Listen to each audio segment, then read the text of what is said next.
চলে গেলেন বিশ্বের সন্ত্রাসবাদের বিরুদ্ধে হার না মানায় এক সাহসী বীর। বিশ্ব মুসলিম উম্মার পক্ষে ইসরায়েলের মতো সন্ত্রাসের বিরুদ্ধে লড়ে যাওয়া সেই সাহসী বীর ইরানের প্রেসিডেন্ট ইব্রাহিম রাইসি চলে গেলেন। এরকম নেতা, এরকম সাহসী নেতা কত বছরেও জন্মায় না। আজ এই মহান নেতার অপ্রত্যাশিত মৃত্যুতে সারা বিশ্ব কাঁদছে, বিশ্ব মুসলিম উম্মা কাঁদছে, ইরানের মানুষ কাঁদছে, ইরানের জনগণ কাঁদছে। আর আমাদের দেশের কিছু হালুয়া রুটি সিন্নি খাওয়া মানুষ, সিন্নি খাওয়া মুসলমান, তারা বলছে শিয়া, সুন্নি, তারা এই সমস্ত ভাগ করে, এই সমস্ত ভাগ করে। কি এদের স্বার্থ, কি এদের সুবিধা? স্বার্থ সুবিধা একটাই, এরা ইহুদিদের দালালি করা আর তেলবাজি করা, অমুসলিমদের দালালি করা, এটাই এদের স্বার্থ। সন্ত্রাসবাদের দালালি করা, তেলবাজি করা। আজ এই বিশ্ব মুসলিম উম্মার বিপদে দুর্যোগে আমাদের দেশের কিছু সিন্নি খাওয়া, হালুয়া রুটি খাওয়া মুসলিম নামদারি নামদারি ফিতনা ফাসাদ সৃষ্টিকারী, এরা বিভিন্ন ভাগাভাগি করে। এমন সংকটময় কালে এরা মুসলিমদের মধ্যে ভাগাভাগি নিয়ে ব্যস্ত, এরা ভাগাভাগি নিয়ে ব্যস্ত। না হয় উম্মার মধ্যে কিভাবে ভাঙন সৃষ্টি না হয়, কিভাবে জোড়া লাগে, কিভাবে সবাই একসাথে থাকা যায়, সেই চেষ্টা করা উচিত, সেই চেষ্টা করা উচিত ছিল। তা না করে খোঁচাখুচি, ভাঙাভাঙি, কাটাকাটি, গুতাগুতি, এই সমস্ত করে উম্মার মধ্যে ভাঙন সৃষ্টি করা, ফিতনা সৃষ্টি করা, এগুলো মুসলিমদের জন্য কাম্য নয়। সারা বিশ্বে মুসলিমরা নির্যাতিত, নিপীড়িত। এই ফিলিস্তিনের জনগণ, এই ফিলিস্তিনের মজলুম জনতা ইসরায়েলের হাতে মার খাচ্ছে। কেউই কথা বলছে না, কেউই কথা বলছে না। এই ইরানের ইব্রাহিম রাইসি, ইতিহাস সৃষ্টিকারী ইব্রাহিম রাইসি, তার সাহসিকতায় এই ইসরায়েল দমে গিয়েছিল। এই ইসরায়েল এবং তাদের বন্ধুরা ক্ষণিকের মধ্যে দমে গিয়েছিল, কেউই পারে নাই। আর সেই ইব্রাহিম রাইসির বিরুদ্ধে আবার হাসি ঠাট্টা মজালন। আপনাদের জন্য দুঃখ হয়, আপনাদের জন্য কষ্ট হয়। তার এই মৃত্যুতে সারা বিশ্ব কাঁদছে। যেদিন মৃত্যুবরণ করেছেন ওই দিন রাত্রে ইরানের সকল জনগণ মসজিদে মসজিদে কান্নাকাটি করেছেন সারা রাত। আর আমার দেশের হালুয়া রুটি খাওয়া কিছু মুসলিম নামদারি সিন্নি খাওয়া মুসলিমরা তার বিরুদ্ধে কথা বলে, শিয়া সুন্নি ভাগাভাগি করে। এই সময় এগুলা করা উচিত ছিল না, এই সময় এগুলা করা কোনোভাবে উচিত ছিল না। ভারতের একজন ইসলামিক স্কলার, আমার প্রিয় বক্তা ইয়াসিন আলী, তিনি মাঝে মাঝে বলেন বাংলাদেশের মুসলিমদের মধ্যে 70টারও বেশি দল আছে। ওই ইসলামিক বক্তা বলেন, কথা তো ঠিক। মুসলমানদের কটা দল হবে? 73টা। জানেন এই 73টার মধ্যে 72টা একটা দেশে চলে এসেছে, সেটা হচ্ছে বাংলাদেশ। যে দলটা খুঁজবেন সেই দলই বাংলাদেশে আছে। আর পৃথিবীর যত ফিতনা ওইখানে, ঝগড়া, মারামারি, ড্যান্স। আপনারা জিকির দেখেছেন? জিকির, ড্যান্স জিকির বাংলাদেশে পাবেন? কি বুঝলেন? সে চিনি না আমি, কিন্তু ড্যান্স জিকির একজন দেখছি আবার ডিগমানি মারছে। আল্লাহ, এইরকমও জিকির হয়? আল্লাহর মহব্বত এরকম হয়? এগুলোকে পাগল বলে। অনেক বক্তা বয়ান করছে পীর না ধরলে জান্নাতে যাওয়া যাবে না, পীর না ধরলে আল্লাহকে পাওয়া যাবে না, আগে পীর ধরতে হবে। আবার অনেকজন উদাহরণ দিচ্ছে, যদি তোমরা প্রধান মুখ্যমন্ত্রীর সঙ্গে দেখা করতে চাও, ডাইরেক্ট দেখা হবে না, নেতা ধরতে হবে, তারপরে এমএলএ, তারপরে তোমরা তাকে পাবে। আর আমি বলছি শুনে নাও, যদি মুখ্যমন্ত্রী আমার বাপ হয়, তাই আমি কার পারমিশন লব? ডাইরেক্ট আমার সঙ্গে আমার বাপের দেখা হবে, দাস্তারখানে বসতে পাবো। তাই শুনে নাও, যদি ডাইরেক্ট আল্লাহর সঙ্গে সম্পর্ক থাকে, যদি বলেন সম্পর্ক করা হবে না, ওরে নেমো খারাম, কেন তোমরা কোরআন শোনাও না?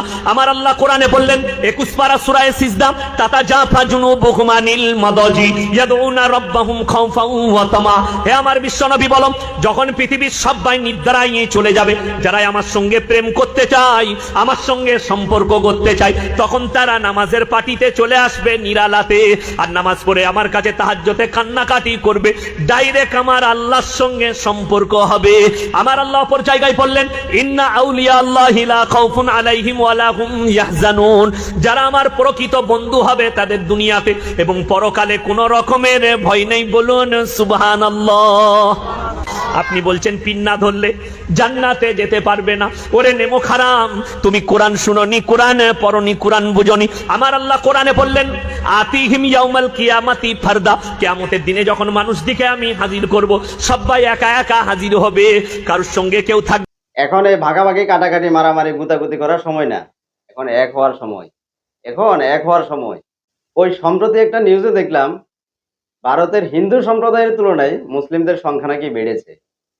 এটি ভারতের নিউজের পাশাপাশি বাংলাদেশের নিউজ মিডিয়াগুলো এত প্রচার করেছে। আর আমাদের দেশের কিছু আবেগী মুসলিম আছে না, তারা এখানে মাশাআল্লাহ আলহামদুলিল্লাহ বলতে বলতে একবারে গলা শুকাই ফেলছে, একেবারে গলা শুকাই ফেলছে আলহামদুলিল্লাহ বলতে বলতে। আলহামদুলিল্লাহ আলহামদুলিল্লাহ, এমন মানুষ আলহামদুলিল্লাহ বলছে আমি দেখে অবাক। এটা বুঝেন নাই? এটা বুঝেন না? এটা একটা ষড়যন্ত্র। বুঝেন নাই না? এই পরিসংখ্যান কে করেছে? বাংলাদেশের এই আবাল মিডিয়াগুলা না? এগুলা প্রচার করার মানে জানেন? এগুলা প্রচার করার মানে হলো মুসলমানদের বিরুদ্ধে উগ্রপন্থীদের খেপিয়ে দেওয়া, উগ্রপন্থীদের খেপিয়ে দেওয়া আরো। এটা বুঝেন? কয়েকদিন আগে দেখেন নাই ভারতের নরেন্দ্র মোদী কি বলছে? যে মুসলিমদের প্রতি এত অবিচার কেন? এত অবিচার কেন? সে জানতে চায়। এটা বুঝেন নাই? এটা একটা আইওয়াস। এটা একটা আইওয়াস। সবাই এটি বুঝে না। বুঝছেন? এগুলা বুঝার বিষয়, এগুলা বুঝার বিষয়। হালুয়া রুটি সিন্নি খাওয়া তেল বা দালালদের বিরুদ্ধে কথা বললেও সমস্যা, কথা বললেও সমস্যা, অনেক ঝামেলা করে। গত কয়দিন আগে ভণ্ড তাইরির ব্যাপারে বলতে গিয়ে আমি তাইরিকে কাফের মুশরিক বলছিলাম। এতে আমাকে মেসেঞ্জারে অনেকে অনেকভাবে আমাকে কত ধরনের ফতোয়া দিলেন, বাপরে বাপ। হ্যাঁ, বুজুর্গ বুজুর্গ আনে দিনরা। অথচ এই তাইরি ভণ্ডরা নিজেকে বড় পীর বুজুর্গ মুসলিম পরিচয় দিলেও এরা মুসলিমের ধারে কাছেও নাই। এরা মুসলিম না, এরা মুশরিক, কাফের মুশরিকদের দালাল। এটা সবাই বুঝে না, সবাই মাথায় এটা ধরে না। আমি যখন কাফের মুশরিক বলছি আমাকে অনেক ফতোয়া দিচ্ছেন। আর এই যে ডক্টর এনায়েতুল্লাহ আব্বাসী সাহেব কি বলছে দেখছেন? শুনছেন? কি বলবেন এখন? এমন কিছু অসভ্য মূর্খ বক্তা বের হয়েছে যারা ময়দানে ওয়াজের নামে মানুষকে মোশরেক বানান। খাজা বাবার গান গাইতে যাইয়া শিরক করে আল্লাহর শানে, রাসূলুল্লাহর শানে।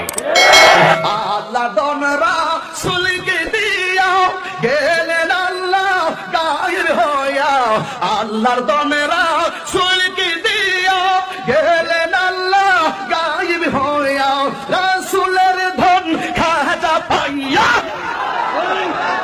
রাসূলের ধন খাজা পাইয়া শুইয়া আছে আজ মেরে কেউ ফিরে না খালি হাতে, খাজা তোমার কেউ ফিরে না খালি হাতে দরবারে। আপনারা একটু চোখ কান খুলুন। এইসব বাজারি ভণ্ড বক্তারা মানুষকে মোশরেক বানায়, কাফের বানায়, বেদাতি বানায়। সুনামগঞ্জের মাটিতে তাদের জায়গা দিবেন না। জুতা পেটা করে বহিষ্কার করবেন এইসব মাজার পূজারী মোশরেক বক্তাদেরকে। কত বড় বেয়াদব সেই মূর্খ গায়ক বক্তা খাজা বাবার শান বলতে যাইয়া আল্লাহর শান খাটো করে। কত বড় বেয়াদব! কোথায় পাইছো এই আউলিয়া প্রীতি? আমরা তো আল্লাহর ওলিদের সম্মান করি যতটুকু সম্মান পাওয়ার অধিকার রাখেন। দুনিয়ার সমস্ত আউলিয়া একরামকে এক পাল্লায় রেখে দিল, আমার নূর নবীর কোন একজন সাহাবীর একটি জুতার সমান দামও হবে না। তা এরকম মূর্খ ঈমান বিধ্বস্তি বক্তাদের বাংলাদেশ থেকে ডিলিট করতে হবে, কারণ তারা ওয়াজের নামে আওয়াজ করে মানুষকে মুশরিক বানায়। খাজা বাবার শান আর পাওনাই খুঁজে দুনিয়ার সমস্ত আউলিয়া কেরাম এক পাল্লায় দিলে আমার নূর নবীর একজন সাহাবীর একটি জুতার সমান ওজন হবে না, মর্যাদা হবে না। আমার ভাইয়েরা, শেখ আব্দুল কাদের জিলানী রাহমাতুল্লাহকে ওনার এক মুরিদ প্রশ্ন করলেন, আপনার মর্যাদা কি সাহাবায়ে কেরামের সমান হয়েছে কিনা? মোল্লা আলী কারি মেশকাতে সরামের কাতে তথ্যটা দিয়েছেন। শেখ আব্দুল কাদের জিলানী রাহমাতুল্লাহ বলেছেন, আল্লাহর হাবিব মুহাম্মদ সাল্লাল্লাহু আলাইহি সাল্লামের সাহাবীগণ যুদ্ধের ময়দানে ঘোড়া নিয়ে যখন দৌড়াতেন, সেই ঘোড়ার পা থেকে যে ধুলা উঠত, আমি আব্দুল কাদের সেই ধুলার সমানও হই নাই। সুবহানাল্লাহ! কোথায় রাসূলুল্লাহর সাহাবীগণের শান? কোথায় আল্লাহর হাবিবের শান? কোথায় আমার আল্লাহর শান? এটাই যে বুঝে না, এরকম নাবালেক বক্তা দাওয়াত দেওয়া আর আউল বাউল ফাউল এনে গান গাওয়ানোর মধ্যে কি পার্থক্য আছে? যাই হোক, আমরা নিজেদের মধ্যে এই সমস্ত ভাগাভাগি, কাটাকাটি, মারামারি, গুতাগুতি না করে, খোঁচাখুচি না করে আমরা সবাই এক হই। সবাই এক হই, তাহলে আমাদের জন্য ভালো হবে। তাহলে আমাদের জন্য ভালো হবে। আমাদের ভিতরে, আমাদের মধ্যে শত্রু সৃষ্টি হবে না। বাইরের শত্রু আমাদেরকে আক্রমণ করতে পারবে না। ইসলামের শত্রুরা, মুসলিমদের শত্রুরা তাহলে আর কোনো কিছু করতে পারবে না, কিচ্ছু করতে পারবে না। সবাই ভালো থাকবেন। আল্লাহ হাফেজ। আসসালামু আলাইকুম।